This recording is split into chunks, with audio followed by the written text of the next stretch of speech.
बरेली में 22 जून को सुबह इज्जतनगर थाना क्षेत्र में गैंगवार मामले में बीडीए ने बड़ी कार्यवाही की है। अवैध रूप से बने होटल और रेस्टोरेंट पर बीडीए ने बुलडोजर चलाकर ध्वस्तीकरण किया है।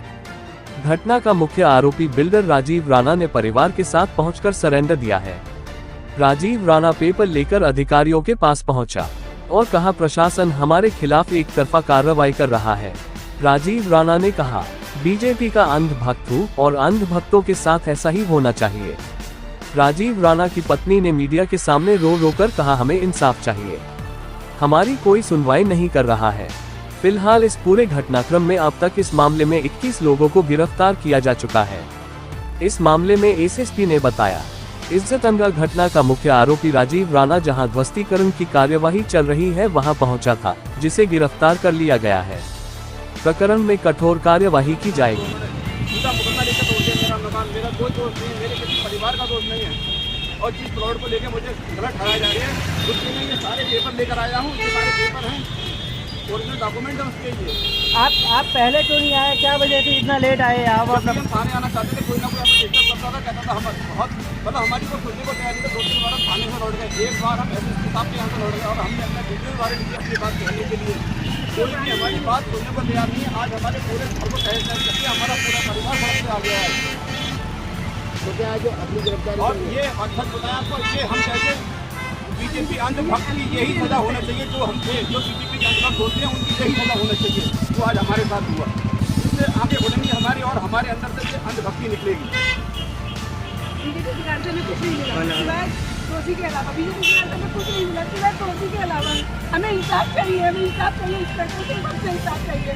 जो हमारे साथ कोई अधिकारी हमारे सुनने को तैयार नहीं, जो कह रहा है वो तो नहीं कह रहा, हमारी कोई भी कहने को तैयार नहीं। इसलिए इंसाफ चाहिए, इंसाफ चाहिए और कुछ नहीं चाहिए।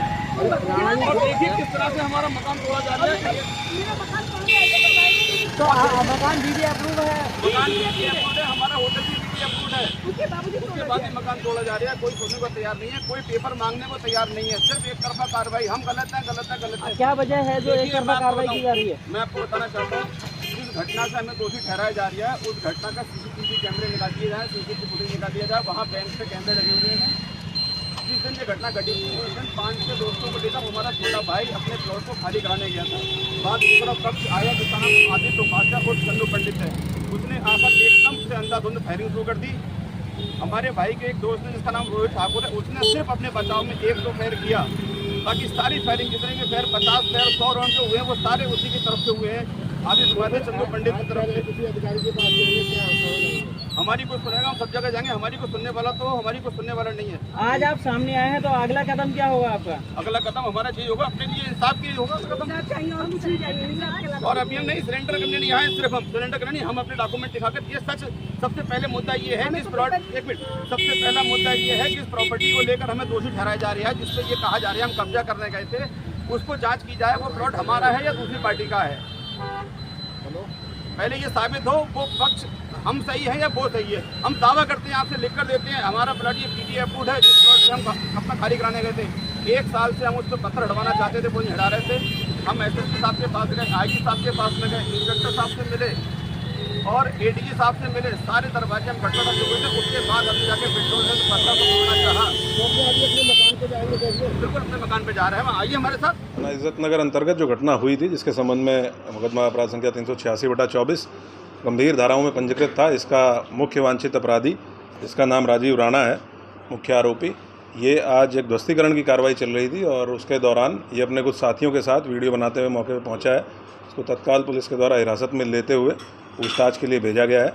बाकी जो भी डिटेल्स हैं वो इससे विस्तृत रूप से पूछताछ की जाएगी और इस पूरे प्रकरण में बहुत कठोर कार्रवाई इंश्योर की जाएगी। वर्तमान में भी जो उसके अवैध संपत्तियां हैं उनके ध्वस्तीकरण की कार्रवाई प्रचलित है और भी संपत्तियों का पता करते हुए और हम लोग इंश्योर करेंगे कि बहुत कठोर कार्रवाई इंश्योर की जाए।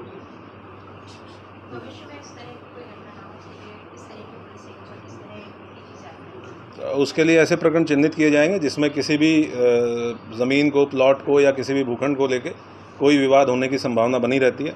उनकी गंभीरता के अकॉर्डिंग उनकी ग्रेडिंग करते हुए और उसमें फिर जिम्मेदारी भी तय की जाएगी कि जो उस क्षेत्र के पुलिसकर्मी हैं उनकी क्या भूमिका है, उनके द्वारा समय रहते हुए क्या एक्शन लिया गया, क्या एक्शन नहीं लिया गया।